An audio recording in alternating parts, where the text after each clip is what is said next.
Okay, people. Hello. This is disgusting. Yesterday, we had spring. Today, we have winter.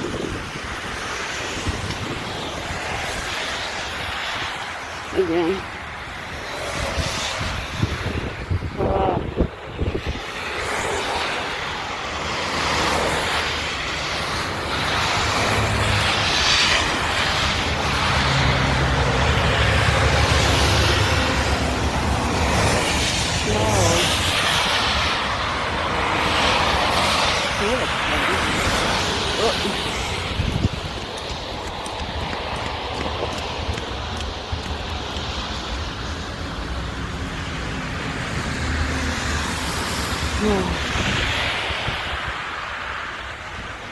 Okay. Hi guys, White Witch 110 here. This is the pour I did this evening. The one I did last night, I'm in love with it. I have it hanging up over there. The only thing I noticed when I came home is that the paint was cracking a bit. But you know, I don't care because I absolutely am in love with it. But I have to get some more of this teal, I guess you would call it, teal color. I originally had this in black, purple, and orange, Halloween colors, but it looked okay. And then I got silly and I used a toothpick to give some further movement to the paint, and I really messed it up. So I wiped it all down, and then I put this combination together. I like it. The only thing is over here I don't have a lot, and I'm not sure what color to use. Maybe some black. Whoops.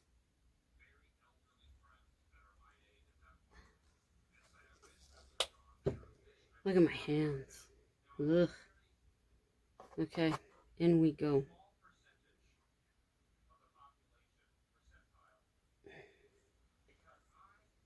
Okay.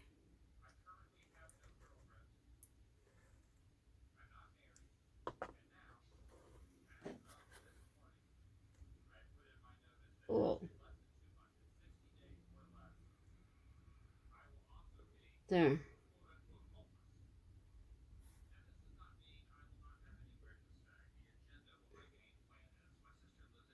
That's Adam the Woo I'm listening to in the background. One of his old videos. No, there we go. I like that. It's that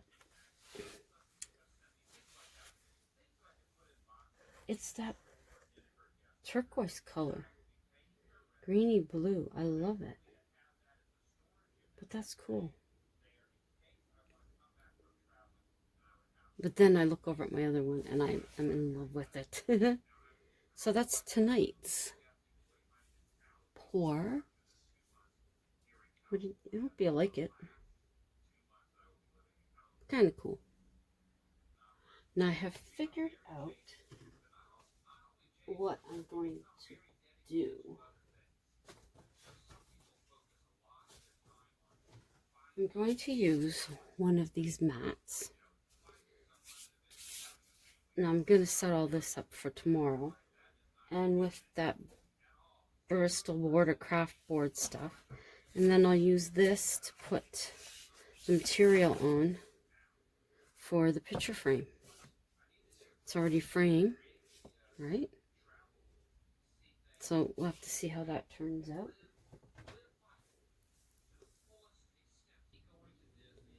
Now I was surprised to hear about a Canadian Chupacabra. And this is believed to be a carcass of one. Or it was believed.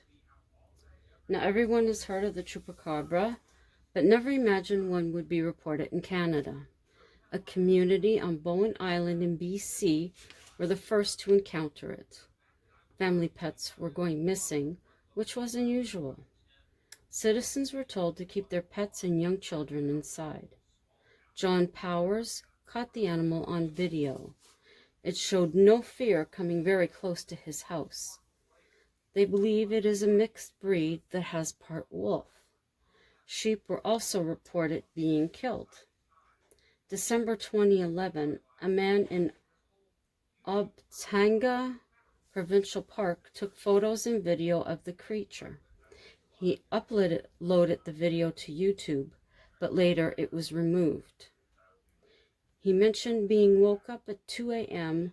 while camping by a strange noise. At first he thought it was a fox, but later, comparing the photos, he realized it wasn't.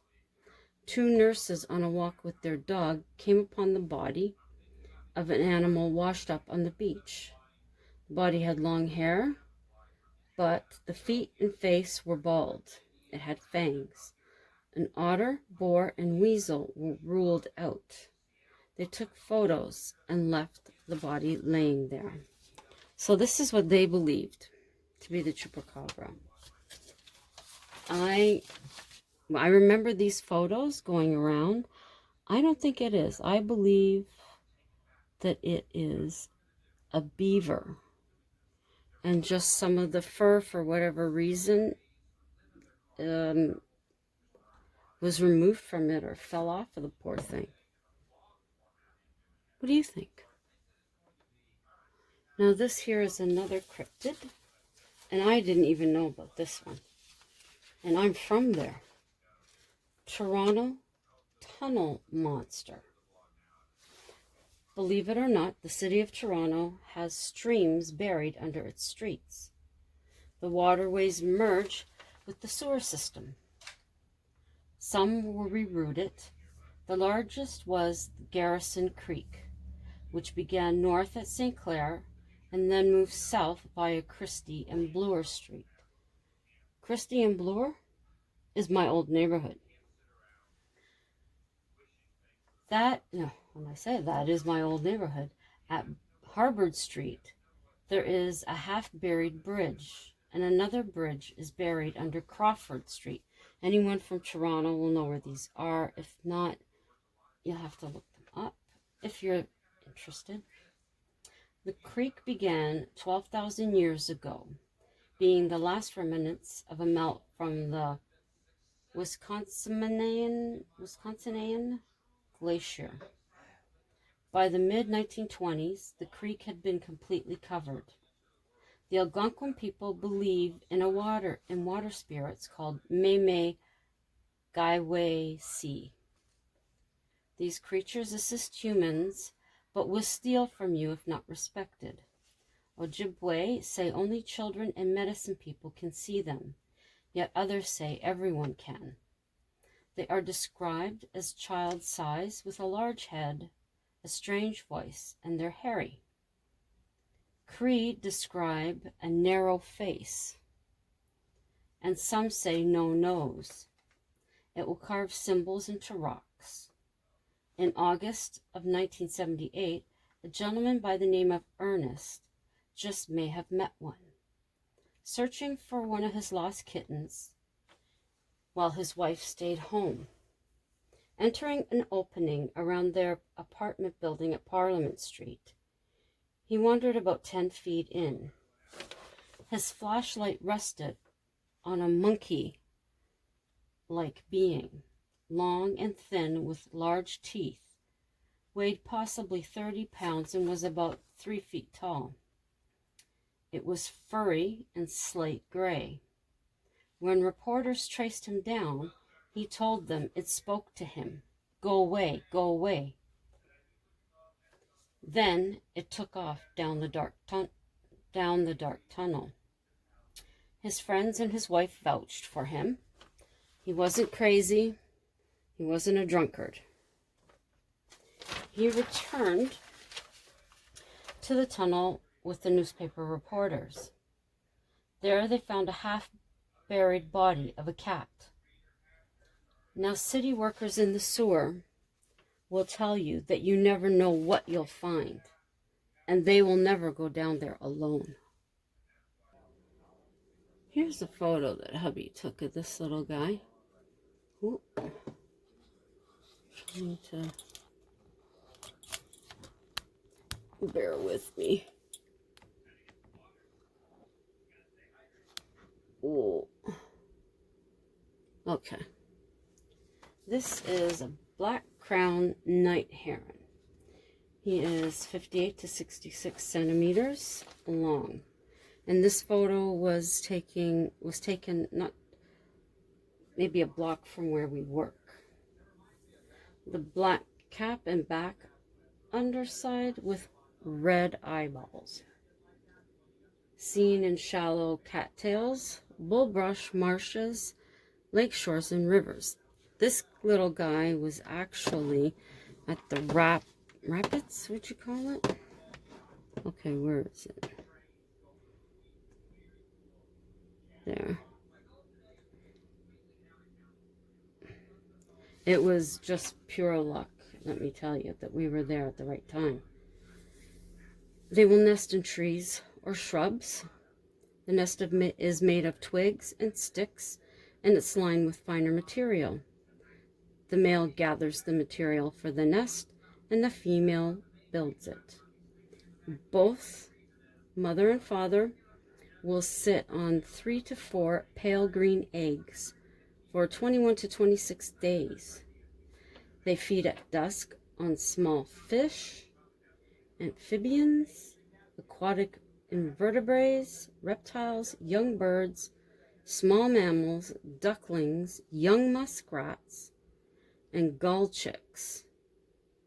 They will also, and gull chicks. The scientific name, don't even ask me to say it, means night raven. It can see in dim light. Young night herons are mistaken for immature herons or American bitterns. They are the most abundant heron in the world. Their lifespan is 20 years. That's quite a long time. Oh, that's a sandpiper. Okay, this is the next place I'm going to be telling you about. It's Prince Edward Heights in Picton, Ontario. It was once a mental hospital from 1971 to 1999. 250 of the 400 patients were adults, children. They ended up dead due to neglect and abuse. The building was vacant for years until PRZ Paintball took it over. In 2014, an investigator claimed to be touched on her shoulder. They heard a voice telling them to get out, and she heard one say, "Bitch." Footsteps were heard and a buzzing noise. There were strong smells of perfume, burning wood, and cigars. They also got EVPs. They asked the spirit what his name was. The answer was Peter. They asked if he had anything to say. The answer was no. The female voice said yes, that she did have something to say. He was hiding from them. Female voice said yes, that they were safe. Then asked who wasn't safe. The answer was Susan. When asked if they liked her, the answer was, she's all right. Susan told them that she liked them too. When asked if he were shy, the female voice answered, but they couldn't understand what she said. There were shadow figures and orbs seen, and cold spots. There have been no reports, though, of a full body apparition. and when passing the building, people claim to feel that they are being watched. That's kind of unnerving. Let's see what other photos. Ooh. I'd say that's a little scary looking, wouldn't you? So there you go. Wow, lots of desks. Kind of spooky. Now, if that doesn't spook you out, this is the London Asylum for the Insane in London, Ontario. It was built between 1868 and 1870. In 1914, the population was 1,130 patients. The main hospital was demolished in 1975, though the infirmary exam building, 1902, rec hall, 1920s, chapel, 1884, still remain. Apparitions of patients have been seen, as well as former staff. Screams, bangs, footsteps are all reported. Light anomalies are seen and faces appear in the windows. The sound of doors opening and closing are common, and shadow figures are observed. There is a feeling of being watched and unease. In Building Q, a feeling of dread and despair is felt. Building Y has a dark energy feel in its vicinity, and sounds of men screaming coming from its basement. I don't think I'd feel too comfortable with that. No. Okay, now you know that's our Canadian flag. But I'm going to be talking about our Canadian national anthem. And I cannot pronounce the French name, but the first name was Calixa, composed the music. And Adolphe Basile Rothier wrote the poem. It was to be sung on Saint Jean-Baptiste Day for the National Congress of French Canadian on June 24th, 1880. It was Lieutenant Governor of Quebec, Theodore Rothiers, who commissioned the gentleman to write the song. There were a number of drafts made. In 1891, the gentleman I first mentioned, Calixa, let's just say, died, and there was no mention of his work in regards to the anthem. His biography in 1898 didn't mention it either. In 1901, school children sang it for the Duke and Duchess of Cornwall, later King George V and Queen Mary. In 1906, in Toronto, Whaley and Royce published O Canada with an English translation by Dr. Thomas Bedford Richardson. The Mendelssohn Choir also used the lyrics. In 1908, Collier's Weekly held a competition to write new lyrics.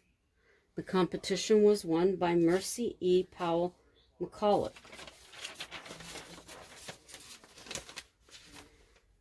Robert Stanley Weir in 1908, his version had no religious references.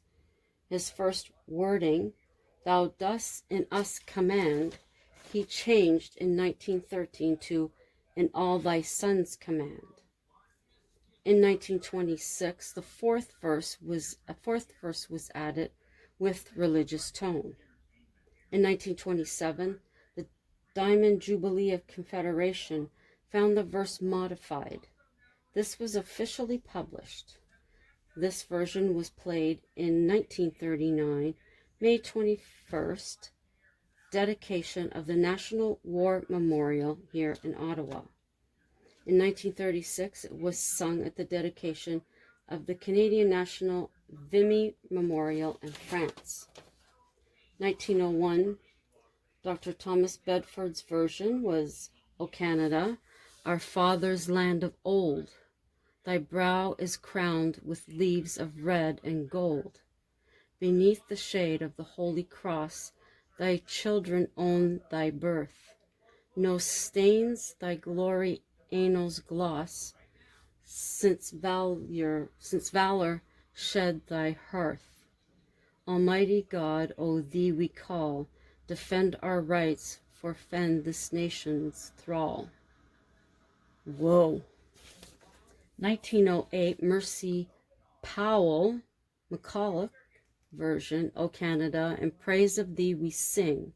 From echoing hills our anthems proudly ring, with fertile plains and mountains grand, with lakes and rivers clear. Eternal beauty, thou dost stand throughout the changing year. Lord God of hosts, we now implore, bless our dear land this day evermore. Bless our dear land this day evermore. And then there's another version from 1908. O Canada, our heritage, our love, thy worth we praise, all other lands above, from sea to sea throughout their length, from pole to broad land, from pole to broader land. At Britain's side, whate'er betide, unflinching we'll stand. With hearts we sing, God save the King. Guide the one empire wide, we do implore, and prosper Canada from shore to shore. And then the 1927 version, O Canada, our home and native land, true patriot love, in all thy sons command. With glowing hearts we see thee rise, the true north strong and free, and stand on guard, O Canada, we stand on guard for thee. O Canada, glorious, glorious and free. We stand on guard for thee. O Canada, we stand on guard for thee. In January 1966, O Canada became the national anthem, and God Save the Queen became the royal anthem of Canada. March 1967, O Canada is copyrighted, minor changes are made.